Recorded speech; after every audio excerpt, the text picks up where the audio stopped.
Pastor, you're sitting down. There's a couple things that we need to address, and I told you about this earlier. Okay. Because you always talk to me about how there's not enough banter in this podcast. So I think it's finally time for us to level with the people of Alabama, and recognize the fact that you and me were both Alabama transplants. Yes. Yes. And we both share an affinity for the NFL. There, I said it. We like rooting for NFL football teams. Yeah. The Cowboys, who won really big last night. It was a big victory over the Rams of Los Angeles, of Anaheim, or whatever they're calling themselves these days. Yeah. And of course, I, hailing from the Freudian slip, that's a shame. Hailing from the fair state of Maryland. Yeah. I like the Ravens too. They're incredible. The Baltimore Ravens. I've loved them for years. I wish I would have worn it like that as my undershirt and just like burst out Hulk Hogan style, just saying I'm a Ravens fan. They're doing really well. They're the best team in the NFL right now. I know. I love them. I'm jinxing it right now because they'll probably end up like losing to the Browns this week. No, that won't happen. It's prophesied in the Old Testament. I can feel that one coming. Right. It's an excellent segue. So speaking of the Bible, this is our sermon recap podcast. You guys, anybody that's catching this on YouTube, please make sure you like the video and you subscribe to our channel. This is just one of the many resources that we're going to bring you from Valleydale. They're all designed to help you know Christ and live for Him. It's helpful to equip you to equip others to do the same. Isn't that right, Pastor? I hope so. I hope so, too. I hope so. Well, that's where we found ourselves yesterday with the sermon. You were finishing up our series, which we've entitled One. Yeah. And this was the last measure question. Yeah, am I spiritually investing in others? Which to me is the most gripping of all of the measures. And I could tell that and there was so much personal. I so looked forward to preaching this message. I didn't know exactly until last week what passage I was going to preach. But I love that measure. Am I spiritually investing in others? Because I think of all the people that have spiritually invested in me, in my marriage, in my ministry, in my life personally. People you don't know. I mean, it's not like these are celebrities or things like that, but just people you don't know. Average blue-collar, working-class people who have poured into my life and have helped me spiritually. Well, my wife says this often. She talks about how when we get to heaven, the people that are going to have the biggest crowns with the most jewels, nobody will have ever heard of them. That's exactly right. Because, I agree. Yeah, I agree with that too, which is frustrating because I being so incredibly well known. You are. This is rough. I'm trying to give you the banter today. Yeah, you are giving it to me. Okay. The banter. It is really helpful thinking about the ways that we've been spiritually invested in. And I feel like that's the kind of posture. I can tell that you take that in your life and ministry you don't have anything that you've gotten for yourself. It's all because people have invested in you, and all ultimately comes from the Lord. Every bit of it. Just think about your life. Think of where you would be without that significant person who had poured into your life at a critical moment. Yes. You talked about some of those critical moments yesterday, and then you pointed us specifically to that critical moment with Apollos there in Acts chapter 13. I want to drill into that first, and then I want to hear more about just what this has meant for you personally, because it's clear that this was a really personal message for you. Now, I've seen this before, and as always, you guys can catch the message. It'll be up on our YouTube channel as well, and as always, it's published to our podcast feed, which you can search in iTunes and the Google Play Store. But you talked about how Priscilla and Aquila.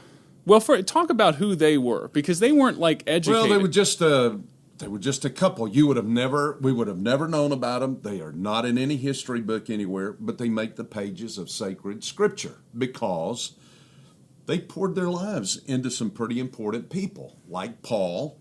Yes. Paul gets to Corinth, and that's where he meets them. I think that they are saved by the time Paul meets them. I think they know Jesus Christ, and they're living in this The only way I know to describe it's like a Bourbon Street. The whole city is a Bourbon Street of Corinth. They're living there. Paul comes there, and Paul lives with them. I think they open up their home. They open up their hearts. I really have got a personal belief about when Paul leaves Corinth after 18 months, he takes them with him to Ephesus. And they go to Ephesus. And I think the reason why, Paul was not a healthy person. We know that. Physically, yeah. Number of things. I think she kind of helped nurse him a little bit. Mm-hmm. And I think Aquila probably carried the baggage, carried the stuff, helped him along the way. I think that they were assisting him. And this is a couple that every time you see them, they're pouring into somebody. Well, and obviously the chapter 18, we get to the story of Apollos as well. Yeah. And you said that they took him aside and they exhorted him concerning the scriptures, and you interpreted that took him aside in a different way. I think they took him home. I think they took him into their home. That was the first time I'd heard that, but that made a lot of sense to me. And I think he stayed there for a while because he gets to know the brethren. And the church is meeting in the home of Priscilla and Aquila, and he's staying there with them for a period of time, I think. And they're pouring into his life, introducing him to the other believers that are there. Well, to me, that's a really practical note, because this isn't just investing in other people. This isn't just having like a passing relationship with other people. If you're spiritually investing, that is truly discipling, and you're doing like what people like to call the life on life sort of thing. Like you can't do that with just 1 hour a week. No. They're living together. Like you are now a part of our family. We want you to speak in everything. We want to speak in everything. Right. I think that's what they did with Apollos. This average, unassuming, unknown couple who the greatest event in their life is not some spectacular thing they do, but who they pour into. We know them because they poured into Paul and because they poured into Apollos. Do you feel like there's some couples out there that maybe they not just people, it doesn't have to be couples, like in our church, they feel like they're just average. They feel like they can't speak into anyone. I mean, do you feel like they're on the fringes, like not getting involved in spiritually investing? Yeah, I do. I honestly do. I go back to my own mom and dad. Okay. My dad had an 8th grade education. My mom had an 11th grade education, and yet they were not educated people in the sense that they had college degrees or they were theologians or anything. They certainly did not have money. If they did, they left it to somebody other than me. My dad ran a company, but here's the interesting thing. It was amazing to me the scores of people that came to my dad for marriage counseling. Interesting. And the pastors that would come. There were times I'd walk into my dad's furniture store, and there would be 3 or 4 pastors sitting in a group with my dad there, just there because they knew my dad would pour into them. That's an amazing So I kind of legacy. grew up with that. I watched him do that through my life. There were times that I would hear him on the phone at midnight going out to find somebody's husband because my dad had an unusual ministry to alcoholics. He had just a way of doing it. But he was always pouring into the life of others. No education. Nobody knew them. They were just blue-collar folks, first generation off the farm, me. They grew up on the farm and farmed. And you probably feel like, well, I don't have anything to offer. You do. You do. If you know Christ, just to pour yourself into the life of someone else. Again, this is my wife says this all the time, how she's like, a couple years ago, she just decided, like, even if somebody's like really spiritually immature, if they tell me that they believe in Jesus, I'm just going to start talking to them like a believer. And for her, that started this journey of now she's spiritually invests in so many people that otherwise it would have been closed off. She says, oh, so even though I can tell there's no fruit in your life, this is something you tell me that you believe. Okay, well, I'm going to start exhorting you like a believer. I'm going to start sharing scripture with you like a believer. I'm going to start having the Bible open when you come into my house. And we've seen people's eyes begin to open because of that. I bring that up just to say spiritual investment doesn't have to begin at conversion. It can begin long before then. I think of so many people who have actually trusted Christ, but they've never grown. Yeah, you They've and me were never talking matured. about that. They've never been discipled. They don't know what to do.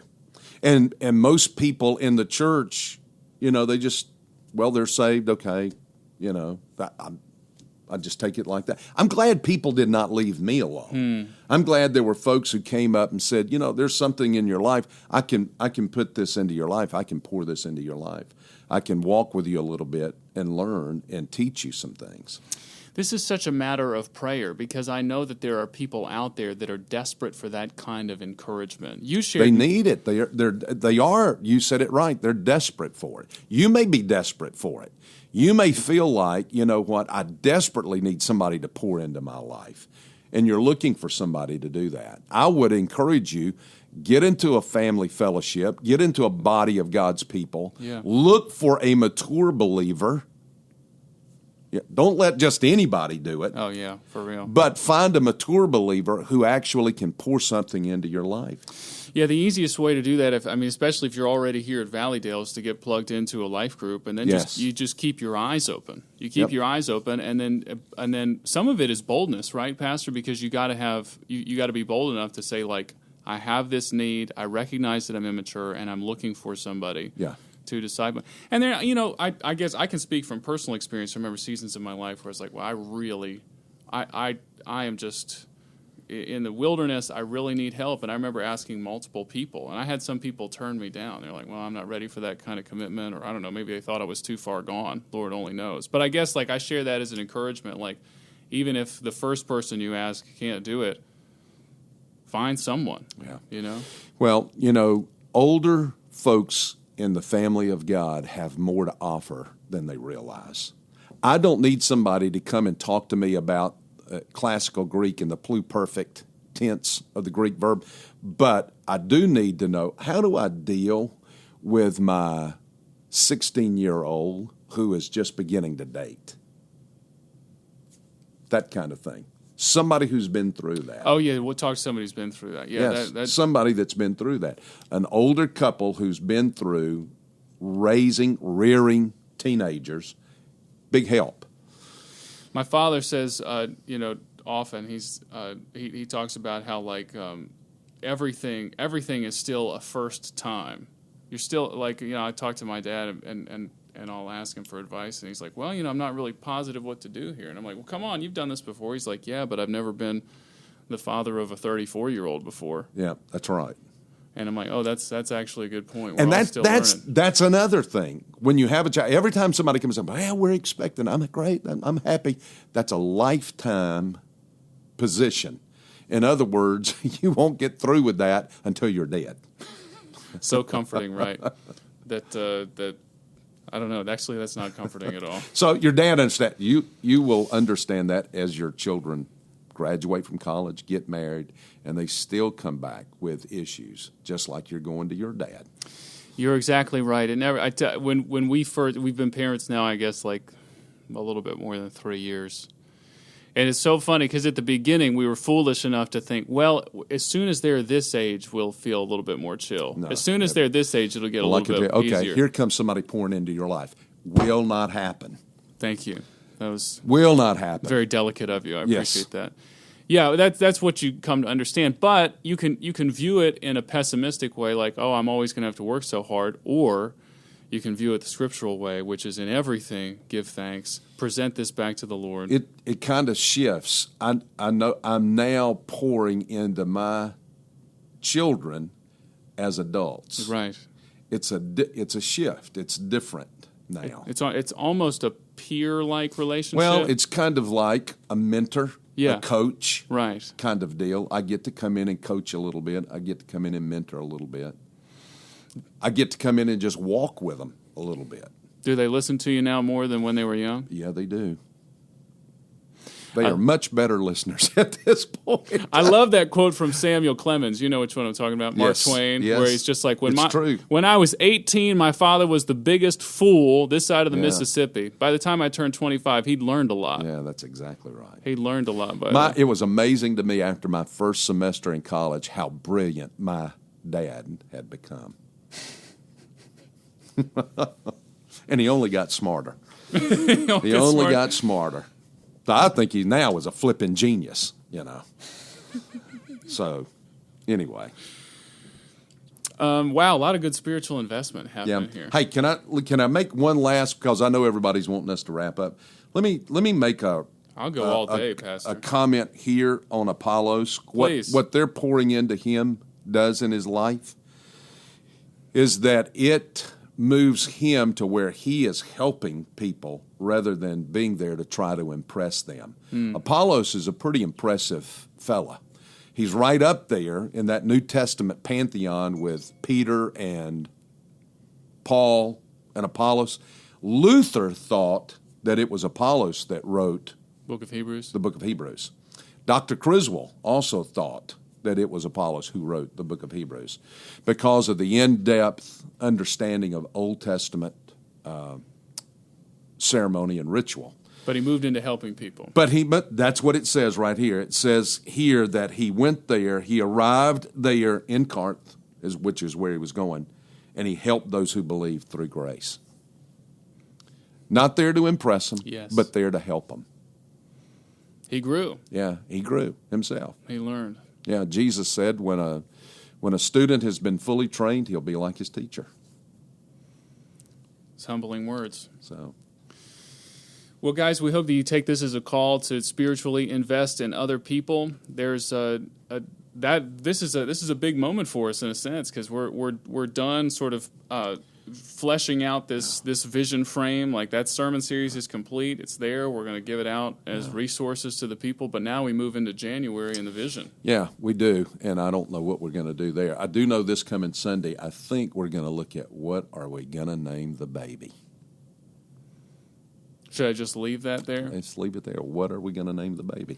Y'all have any news? Anybody else got any news in here? Naming the baby. Did you just tell the world that my wife is pregnant? No. I'm not asking you. I'm going to preach on what are we going to name the baby Sunday morning. That. It's going to be a message, a Christmas message this Sunday, and then obviously we've got our Christmas Eve service at 4 p.m., which this year falls on the 24th. That's right. That's unusual. So we'll see you on the 22nd and on the 24th. We love you guys. We're out.